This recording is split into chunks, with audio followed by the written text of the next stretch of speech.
మీ కుటుంబ శాంతి, ఆరోగ్యం, ఆర్థిక అభివృద్ధి కోసం రుద్రాక్ష మహాపూజలో తప్పక పాల్గొనండి. ఇప్పుడే నమోదు చేసుకోండి. నమస్తే రమగారు. నమస్తే జయ. రమగారు, మనము ప్రపంచంలో ఎప్పుడు ఎవరో ఒకరిని చూసి ఏదో ఒకటి నేర్చుకుంటూనే ఉంటాం. చిన్నవాళ్ళం పెద్దవాళ్ళ దగ్గర నుంచి, పెద్దవాళ్ళు మరీ పెద్దవారి దగ్గర నుంచి అలా నేర్చుకునే ప్రయత్నం చేస్తూనే ఉంటాం కదా. ప్రకృతి నుంచి కూడా చాలా వరకు నేర్చుకోవాలి. నేర్చుకోకపోయినా మనల్ని నేర్పిస్తుంది ప్రకృతి, మనకి నేర్పించేస్తుంది.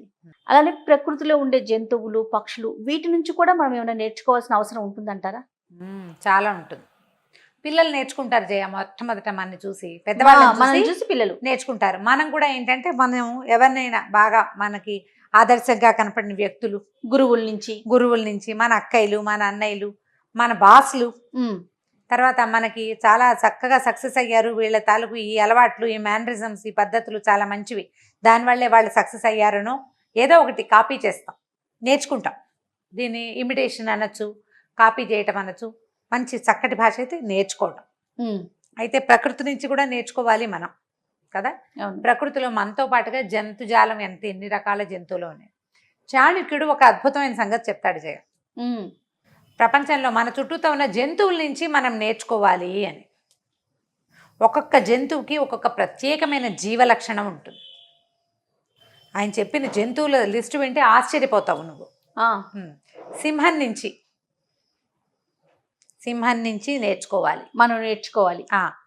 కోడిని చూసి నేర్చుకోవాలి. కుక్కని చూసి కూడా నేర్చుకోవాలి. కాకిని చూసి నేర్చుకోవాలి. ఇది కాకుండా గాడిద నుంచి కూడా నేర్చుకోవాలి మనం. పాము నుంచి కూడా నేర్చుకోవాలి. ఈ అన్ని జంతువుల నుంచి కూడా మనం చాలా లక్షణాలు నేర్చుకోవాలి. జంతువుని అబ్జర్వ్ చెయ్యాలి. ఎలా చాణక్యుల వారు వీటిని అబ్జర్వ్ చేశాడో మనకు తెలియదు కదా, తెలీదు. కానీ ఆయన చెప్పినటువంటి వేలాది సూత్రాలలో చాణక్యుడి నీతి సూత్రాణి అని ఒక పుస్తకం కూడా ఉంది నా దగ్గర. మంచి శ్లోకాలు చెప్తారు. సింహం ఏం చేస్తుంది, మనం ఇప్పుడు ఈ ఛానల్ చూస్తుంటాం, ఏంటది డిస్కవరీ ఛానల్. సింహం వేటాడడం, దేని మీద పడి దాన్ని పీక్కుని తింటాం, ఆకలి తీరాక లేచి వెళ్ళిపోతుంది.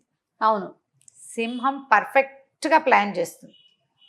ఏదైనా పని చేసేటప్పుడు సింహంలాగా ప్లాన్ చేయాలి. సింహావలోకనం అనే పదం వింటుంటామా మనం? వెనక్కి తిరిగి మొత్తం చూసుకోవాలి, సరిగ్గా ఉందా లేదా, మొత్తం సరైనది చేసామా లేదా అని.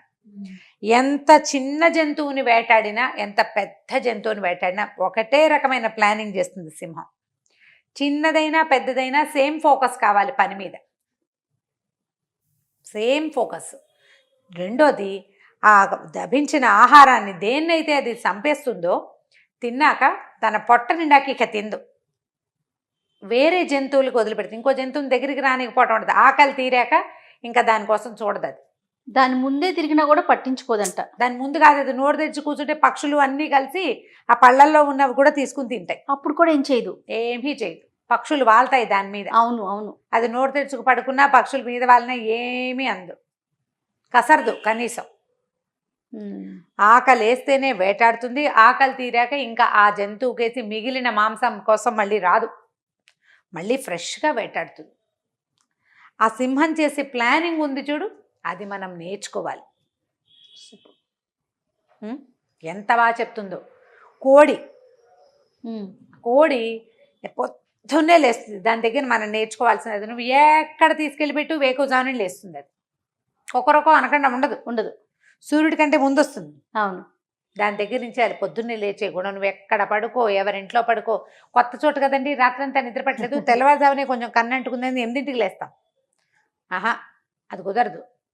తర్వాత క్రమశిక్షణ, ఆహారం సంపాదించుకోవటం, తనకు కావలసిన ఫుడ్ కోసం ఎంత వెతుకుతుందో, అది తన పని కోసం ఎంత శ్రమైనా పడుతుంది, వెతుకుతుందా. అక్కడి నుంచి పిల్లలకి భలే చక్కగా పంచిపెడుతుంది. ఒక్కో పిల్లని ఫుడ్ ఎక్కడుందో చూసుకుని పిల్లలకి గింజలు తీసుకోవడం నేర్పిస్తుందా. ఒక్కో పిల్లని ఒక్కో చోట పెడుతుంది. అది నువ్వు ఇక్కడ తిను, ఇక్కడ బాగుంది, ఇంకో పిల్లని తీసుకెళ్ళి ఇంకో చోట, రెండింటిని అక్కడే కాదు, ఎక్కువ ఆహారం ఉందనుకో అన్ని పిల్లల్ని అక్కడే పెడుతుంది. ఫుడ్ని పంచి పెడుతుంది చాలా చక్కగా. ఓ. దీంతో పాటు ఎవరైనా ఏదైనా తన పిల్లల జోలికి వస్తే యుద్ధానికి ఎంత స్పీడ్గా వెళ్తుందో, నేనెంత, నా శక్తి ఎంత, నా గోళ్ళు లేవు పళ్ళు లేవు లాంటి ఆలోచన చేయదు, పడిపోవటమే మీద. ఆ కోళ్ళు చూడు, నీకు కోడి పుంజులు మామూలుగా కెక్కని తిరుగుతూ ఉంటాయి. అదే కోడి పుంజులు కోళ్ళు యుద్ధం చేస్తాయా, అసలు ఎంత పోరాట పటిమ ఉంటుందో దానికి. అవతల కోడిని పడుకోబెట్టేదాకా యువతలు దూరుకోదు, మళ్ళీ మళ్ళీ దూకుతాయి. దెబ్బలు తగిలినాక సరే ఊరుకో, వాటి లక్షణం. మామూలుగా అవి పోట్లాట కూరలు కాదు, మన పక్క మామూలుగా తిరుగుతూ ఉంటాయి. కానీ సమయం వస్తే మాత్రం యుద్ధానికి. కోడి దగ్గర నుంచి అది నేర్చుకోవాలి. పొద్దున్నే లేవటం ఇంట్రెస్టింగ్ పాయింట్ చాలా. కుక్క అది దొరికితే తినేస్తుంది, లేకపోతే మాడుతూ ఉంటుంది. దొరికితే తింటుంది, లేకపోతే లేదు. క్షణంలో నిద్రపోతుంది, చిటుక్కుమని ఊరికి ఇలా పడుకుని కళ్ళు మూసుకుని నిద్రపోతుంది, క్షణంలో లేస్తుంది. చీమ చిటుక్కుమన్నా లేచేస్తుంది. యజమాని పట్ల అత్యంత విశ్వాసాన్ని ప్రదర్శిస్తుంది. ప్రాణాలు కాపాడుకోవడానికి సింహంలాగా తిరగబడుతుంది. మామూలు కుక్క కూడా, దానికి ఇవే లక్షణాలు ఉంటాయి. అన్ని కుక్కలకి ఇది కుక్క జాతి లక్షణం. కాకిని గురించి చెప్తారు. కాకి కూడా భలే ఇంట్రెస్టింగ్గా ఉంటుంది. అదేం చేస్తుంది, ఒంటరిగా తిరుగుతుంది, ఎవరిని నమ్మదు. అది గూడు కూడా మిగిలిన పక్షుల్లాగా ఎంతసేపు ముక్కు ముక్కు ఆనించి అని జంటగా తిరగదు. ఎవ్వరికీ కనపడకుండా పిట్టతో జత కడుతుంది అది ఇంకో కాకితోటి. అందరికి తన మేటుని పరిచయం చేయదనమాట అది. ఓహో. తర్వాత తన జాతి వాళ్ళ కోసం బాగా ఆలోచిస్తుంది. ఒక్క కాకి దెబ్బ తగిలితే 100 కాకులు చేరతాయి అక్కడ. అవును. తర్వాత ఎప్పుడూ అప్రమత్తంగానే ఉంటుంది. కాకి అసలు మనం ఎన్ని రాళ్ళు విసిరినా దానికి తగలదు. పిచ్చుకల్ని కొట్టేయగలుగుతాం మనం, కాకిని కొట్టలేం కర్రతోటి, భలే కష్టం. కొడతారని పారిపోతుంది అది ముందే. కాకులు కొట్టడం భలే కష్టం. దాంతోపాటు కాకి దగ్గర ఒక లక్షణం ఏంటంటే, తన సమయం కోసం వేచి ఉండి జిట్టుకుని తీసుకెళ్ళిపోతుంది. మనం అక్కడే గిన్నెలు తోముతుంటాం, మీకు తెలీదు. సబ్బు ముక్కలు తీసుకెళ్ళిపోతుంది, చెంచాలు తీసుకెళ్ళిపోతుంది, నేతి గిన్నెలు తీసుకెళ్ళిపోతుంది. కాకి చూస్తూ ఉండగా ప్లేట్ల నుంచి ఇడ్లీ ముక్కను కూడా పట్టుకెళ్ళిపోతుంది. అంత రెడీగా ఉంటుందన్నమాట. మనుషులు అవకాశాలని అట్లా గ్రాప్ చేయాలి. ఎంత బాగా చెప్పారు చూడు, అద్భుతం కదా. తర్వాతది పాము గాడిద. గాడిద ఎంత పనిచేస్తుందో గాడిద. దానికి డిప్రెషన్ సప్రెషన్ ఏమీ ఉండవు. సూపర్, పనిచేస్తూనే ఉంటుంది. అవును. దానికి ఎండ లేదు, వాన లేదు, చలి లేదు. శ్రద్ధగా, సహనానికి గుర్తు గాడిదే. గాడిద చాకిరి పదం అందుకే వచ్చింది. గాడిద చాకిరి అంటే తల ఎత్తకుండా చేసుకుంటూ పోవటం, ఎంత బరువు వేసినా మోసుకుంటూ వెళ్తుంది. నా వల్ల కాదందు. బాగా ఇరిటేషన్ వస్తే ఒకసారి ఎడంకాళ్ళు లేపి తంతుంది, వెనక్కాళ్ళు లేపి వెనకాళ్ళతో భలే తంతుంది గాడిద. కానీ ఎంతసేపు తన్నదమ్మా అది. అంత తీవ్రమైన ఇరిటేషన్ వస్తే కానీ ఆ తన్నుడు పనిచేయదు, ఎప్పుడు పనిచేస్తూనే ఉంటుంది. గాడిద దగ్గర అది నేర్చుకోవాలి. చివరిది పాము. సర్పంచుడు దానికి విషం ఉన్నా లేకపోయినా బుస్సుమంటుంది. ఎట్లా లేస్తుంది, పడగ లేపితే హడలు పుట్టేస్తుంది, లోపల భయం వేస్తుంది. అవును.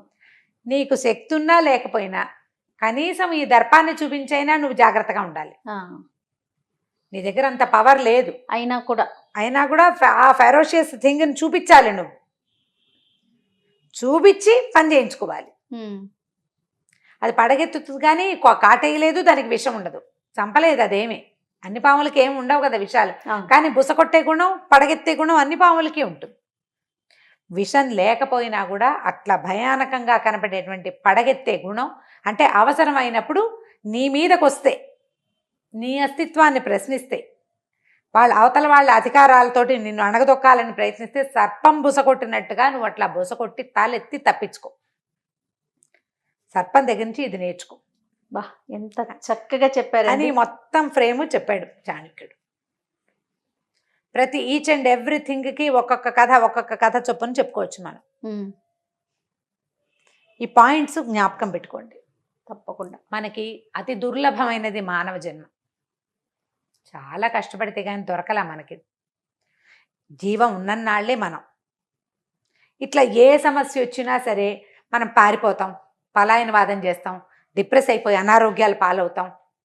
ప్రపంచం మనకు కుదేలైపోయిందని ఏమిటో కిందకి పడిపోతూ ఉంటాం. ఈ పలాయనవాదం కాకుండా కొన్ని ఇంకో వాదాలు ఉన్నాయి, ఎక్కడైనా దూకేయడం, ఏదైనా తాగేయడం, అవునవును. చిన్న చిన్న వాటికి. ఏమిటి జంతువుల నుంచి నేర్చుకోరా నాయన అని చెప్తుంటే ఏదో ఒకటి నేర్చుకోము మనం? నేర్చుకోవద్దు? ఖచ్చితంగా. వాటికంటే ఎక్కువ సమస్యలు ఉంటాయా మనకి? నోరుంది, ఎందుకు తప్పించుకోం? ఎందుకు ప్రయత్నం చెయ్యం?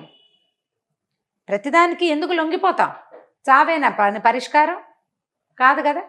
ఇప్పుడు జంతువుల దగ్గర ఇన్ని లక్షణాలు చెప్తే ఈ లక్షణాలన్నీ లిస్ట్ రాయండి, ఏవేవి లేవో అవి టిక్కులు పెట్టుకుని అవి సాధించుకోండి. ఆ ప్రయత్నం చేయాలి. చేయండి. ఇలాంటివి శ్లోకాలు, పద్యాలు, బోల్డ్ అన్ని విషయాలు ఉన్నాయి మనకి చరిత్రలో. పెద్ద పెద్ద వాళ్ళు చెప్పినవి మంచి మంచి మహావాక్యాలు.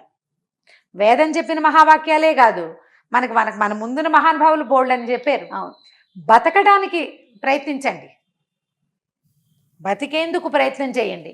ఏదో ఒకటి లభించలేదు, అనుకున్నది అవలేదు, లేకపోతే సమస్యలు వస్తున్నాయి అని పలాయన వాదన చెయ్యొద్దు.